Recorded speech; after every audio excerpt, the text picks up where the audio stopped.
ഈ സ്പിനാച്ച് റൈസിന് പറ്റിയൊരു കോമ്പിനേഷൻ എന്താണെന്നറിയോ? ഞാനൊരു 2 വീക്സ് അഗോ തോന്നുന്നു ഒരു ചെറുപയർ കറി ഉണ്ടാക്കിയിരുന്നു. അത് ഇതിന് നല്ലൊരു കോമ്പിനേഷനായിട്ടോ. ഇനിയിപ്പോൾ അതൊന്നും ഇല്ലെങ്കിലും പപ്പടം അച്ചാറും തൈരും കൂട്ടി ചേർത്ത് കഴിക്കാൻ നല്ലൊരു ഇത് തന്നെയാണ്. അപ്പോൾ ഇത് കടുക് ജീരകം, പിന്നെ ഇത് ഇഞ്ചി വെളുത്തുള്ളി പേസ്റ്റ്.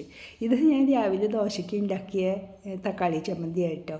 അത് വെറുതെ കളയണ്ടാന്ന് വെച്ചാൽ അത് അതിൽ കൂടെ ചേർത്ത് ഒന്ന് വഴറ്റി, പിന്നെ അത് നാളികേരമാണ് നമ്മൾ ചേർത്തത്.